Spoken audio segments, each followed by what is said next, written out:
teori ini wong NO le. Maka dakwah kita itu menyenangkan. Apa jawaban saya kepada Deddy Corbuzier? Bro, dalam Al-Quran itu ayat pertama yang diterima oleh Rasulullah apa? Iqra bismi rabbik. Iqra itu dimensi akal, bismi rabbik itu dimensi hati. Iqra itu intelektualitas, bismi rabbik itu spiritualitas. Maka orang belajar agama, akal yang mengikuti hati, bukan hati yang mengikuti akal. Saya jawab sama Dedi, kenapa tidak semua ajaran agama rasional? Karena kalau semua ajaran agama itu rasional, berarti tidak ada bedanya agama dengan ilmu pengetahuan. Maka kemudian dia mengatakan apa? This is so amazing for me. Otakmu ranyandak, dia mengatakan ini begitu amazing bagi saya. Iya.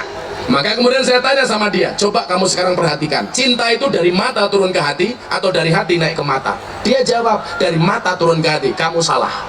Kenapa saya katakan salah? Kalau cinta itu dari mata turun ke hati, berarti kalian semua tidak akan pernah cinta kepada Allah. Kenapa? Karena matamu tidak pernah melihat Allah. Kalau cinta itu dari mata turun ke hati, berarti kamu tidak akan pernah cinta dengan Rasulullah. Kenapa? Karena matamu tidak pernah melihat Rasulullah. Kalau cinta itu dari mata turun ke hati, berarti orang buta itu tidak akan pernah bisa merasakan indahnya cinta. Kenapa? Karena orang buta tidak pernah melihat pasangannya. Maka yang benar itu cinta dari hati naik ke mata. Kalau hatinya sudah cinta, seburuk apapun yang dicintainya akan terlihat indah di matanya. Masya Allah, aku biasa ngerayu londe kok ada. Kan itu pemahaman Iqra bismi rabbik itu seperti itu, Kiai. Lah orang-orang NU itu kan unggul di dalam wilayah spiritualitas. Maka kalau saya ngaji sama teman-teman Muhammadiyah, apa bedanya wong NU karo Muhammadiyah? Lah wong NU kuwi biasane gede atine, wong Muhammadiyah biasane gede akale kok ndase kepiye lho. Cangkeme mantep ndase. Mila jenengan pirsani, lah wong NU niku diajak nglakoni amaliyah. Ayo nduk ngaji nggih tampa kanthi lillahi ati.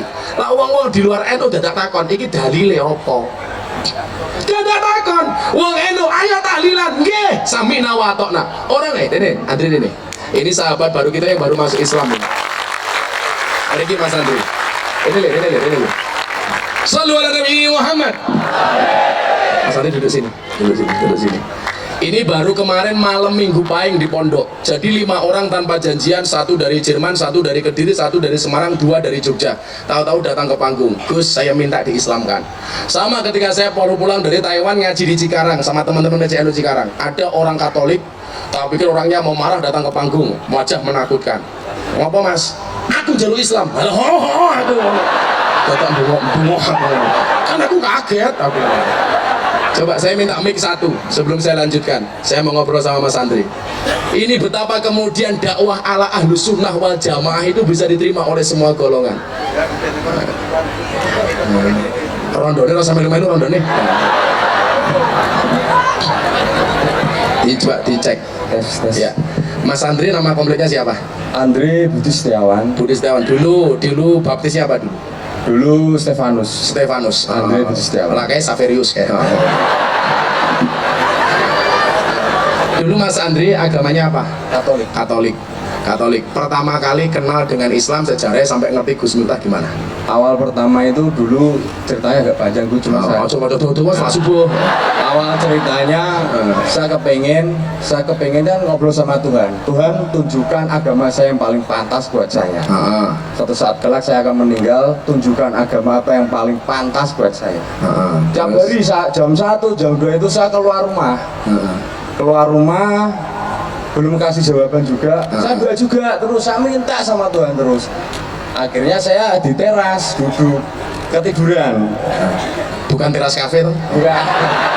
Kalau teras kafe itu kan jelajan pengajian saya gitu. Itu pengajian yang paling menyenangkan sedunia. Ngajinya berpahala, matanya bervitamin. Wow. Ini muslimat. Pahit.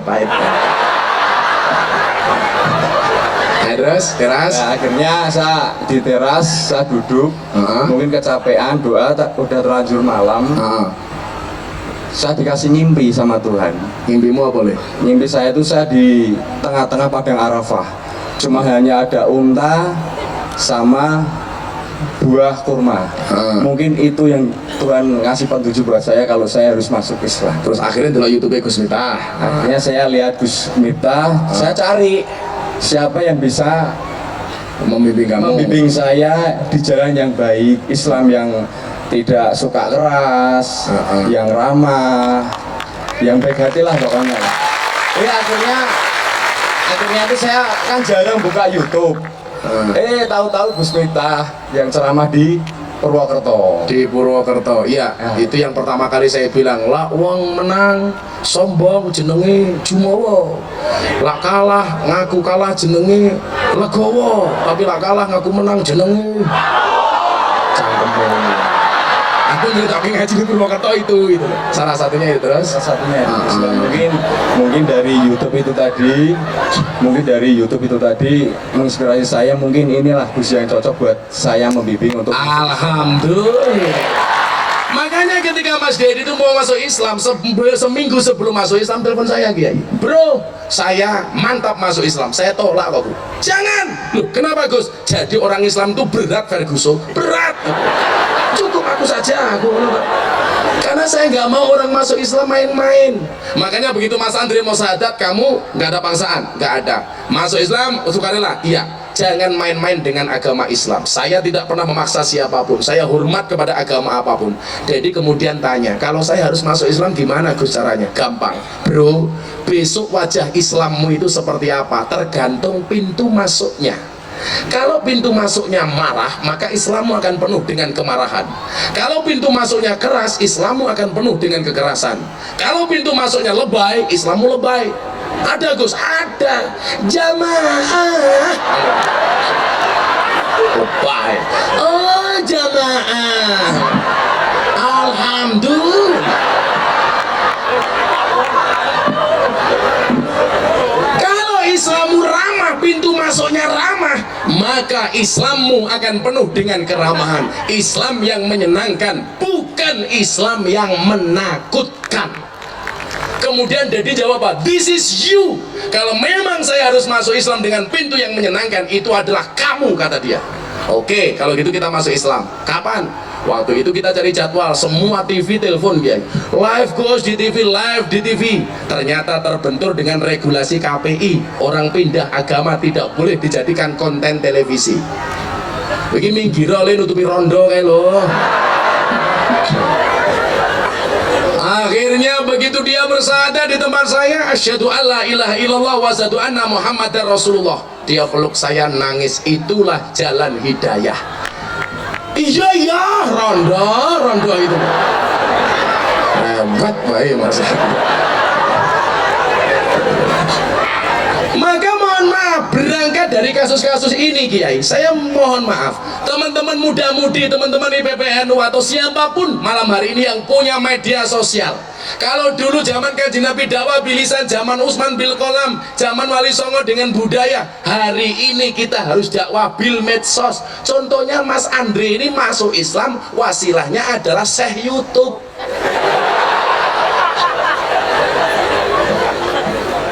Kalau saya ngaji di Korea Selatan mereka bilang wali YouTube-nya datang. Karena mbak-mbak TKW itu kalau mereka bekerja di malam hari, hiburannya nonton YouTube-nya Gus Miftah. Maka apa? Kalian punya medsos, mohon maaf, dakwahnya orang NU bil medsos itu kalah dengan minhum ya. Channel NU itu YouTube-nya penontonnya paling tinggi. Ada Gus Miftah, ada Gus Muwafiq, ada Gus Bah dan seterusnya. Tapi mohon maaf, nomor 2 sampai nomor 10 itu mereka. Kita kalah. Makanya kalau kemudian pengen dakwah kita berkembang, ayo medsosnya ditingkatkan. 1 menit bisa merubah dunia. Ketika saya sholawatan di depan mbak-mbak yang berbaju seksi di Bali, itu merubah orang-orang Eropa. Saya diundang ke Belanda. Wajah Islam berubah ketika saya melihat Gus Miftah sholawatan di kafe. Dulu menurut saya Islam itu keras, Islam itu penuh dengan kekerasan. Tapi ternyata bisa diterima di dunia malam. Subhanallah. Masa gak kita maksimalkan? Kowe akun-akun Instagramnya kiai-kiai di follow. Saya mau follow malah nih kita Mirzani. Sing mau delok apane? Malah kerotone. Digunakan yang maksimal. Saya pulang dari Taiwan. Begitu saya nggak bisa tidur di pesawat, saya jadi ingat surat Yasin ayat 60 kalau nggak salah. Kenapa di situ Allah mengatakan al yauma nakhtimu ala afwahihim wa tukallimuna aydihim wa tashhadu arjuluhum bima kanu yaksibun. Waktu itu saya mikir, kenapa mulutnya dikunci? Yang diminta ngomong itu tangannya. Ingat, hari ini banyak orang berdosa gara-gara tangannya, gara-gara jempolnya, gara-gara jari-jarinya. Untuk apa? Posting yang tidak penting, menghujat, mencela, mencaci, menghina dengan menggunakan jempolnya. Harusnya medsos itu menjadi wasilah kita untuk mendapatkan ridhonya, bukan malah mendapatkan murkanya. Caranya bagaimana? Postingan sing apik-apik. Lawang muslimah jam 10 bengi bojone rong mulih malah posting status aku kedinginan nih. Maksudnya apa? Diwaca ketua tanfid, dikomentari tak kancani po.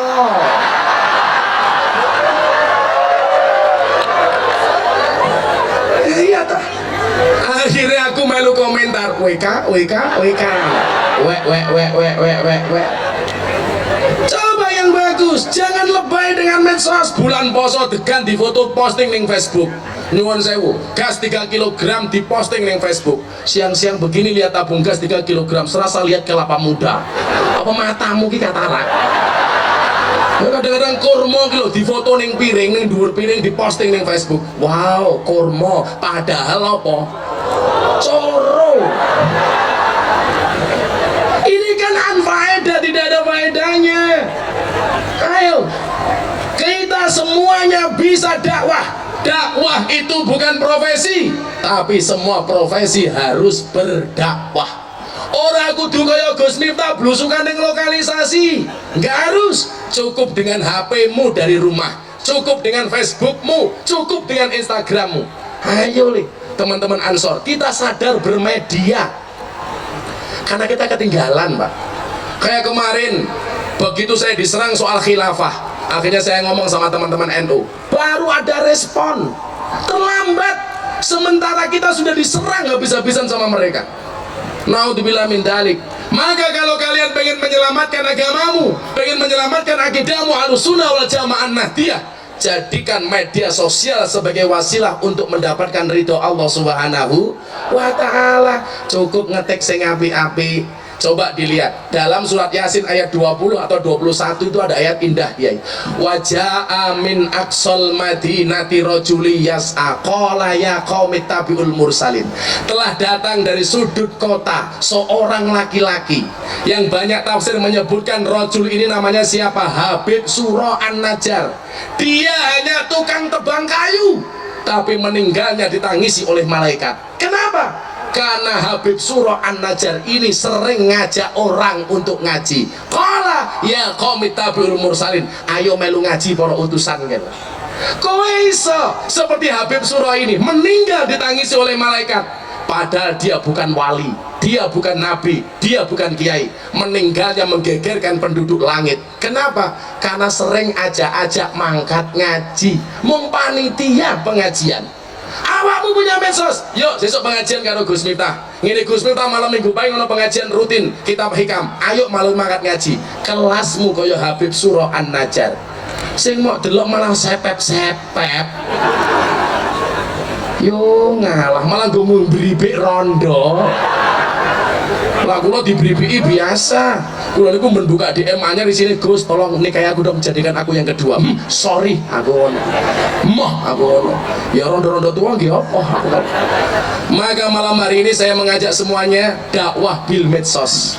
Tugas teman-teman Ansor di Semarang, ayo li, kalau bila perlu membuat pelatihan bagaimana kita bermedsos yang cerdik. Insya Allah akidah Ahlussunnah wal Jamaah akan tetap tegak di negara kesatuan Republik Indonesia. Angkane kaya ngajine Gus Miftah, aksi bela tauhid tahlilan, aksi bela nabi maulutan, aksi bela negara istighosahan, aksi bela ulama manakipan, aksi bela Quran semaan, aksi bela ilmu sorokan, aksi bela santri putri ya lamaran rame. Soalnya apa? Itu bil medsos. Saya nolak mereka yang mengatakan tahlilan bid'ah. Saya sindir, tahlil boleh, tahlilan nggak boleh. Kan kurang ajar. Lama-lama kan ngeri. Sarung oleh, sarungan oleh, sempak oleh, sempakan oleh, kotang boleh, kotangan oleh. Ya gondal gandum. Apa mana kaya muslimat? Halah, STNK setengah tua neng kewer-kewer. Maka malam hari ini sudah jam 1:30. Aku kesel bro. Kita berdoa sama Allah. Saya ajak sholawat hasbi rabbi jallallah. Ini sekaligus ijazah untuk kita semuanya. Dibaca minimal habis sholat 3 kali, ditutup dengan Fatihah iyyaka na'budu wa iyyaka nasta'in, diulangi 11 kali. Insya Allah semua hajat kita dikabulkan oleh Allah Subhanahu wa ta'ala. Jangan pulang sebelum kita membaca sholawat ini. Hasbi rabbi jallallah, tidak ada penolong bagiku kecuali Allah. Ma fi qalbi ghairullah, tidak ada sesuatu pun di dalam hatiku kecuali Allah. Nur Muhammad sallallahu, cahaya Muhammad yang Allah berselawat kepadanya. La ilaha illallah, tidak ada Tuhan kecuali Allah. Awakmu doyak dep kolektor wacak ke iki. Bayar. Hasbi rabbi jalallah. Bayar. Ma fi qalbi ghairullah. Macane ping pira nganti debt kolektore minggat kan. Halo Bapak Ibu, sebelum nanti saya minta Pak Kiai berdoa, yuk kita membaca sholawat hasbi robbi bersama-sama. Shallu ala Nabi Muhammad. Semuanya berdiri, monggo. Pak Kiai diaturi donga. Mikir. Mungkin bar hasbi robbi, monggo nggih. Sholawatan nggih kali jamaah niki. Shallu ala Nabi Muhammad. Yang khusyuk kita bersolawat untuk Indonesia, mudah-mudahan Allah senantiasa menjaga bangsa Indonesia. Amin Allahumma amin. Hasbi Rabbi Jalallah, ma fi qalbi ghairullah, Nur Muhammad sallallahu la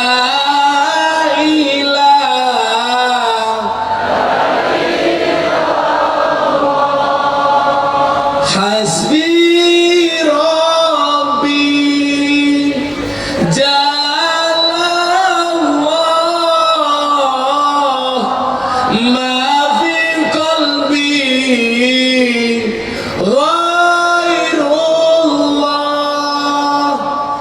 Nur Muhammad sallallahu la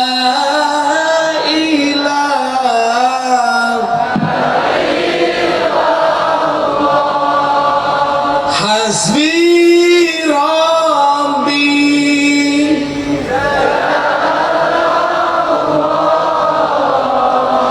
ma fi qalbi ghairullah, Nur Muhammad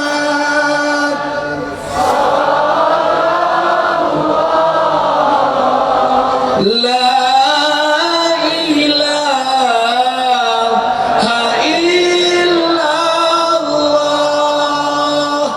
hasbi rabbi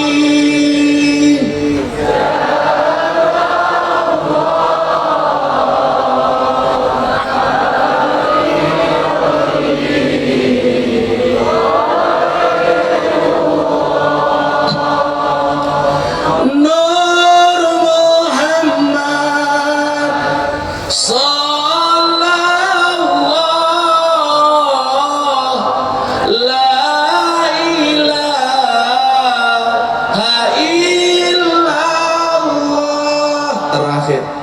hasbi rabbi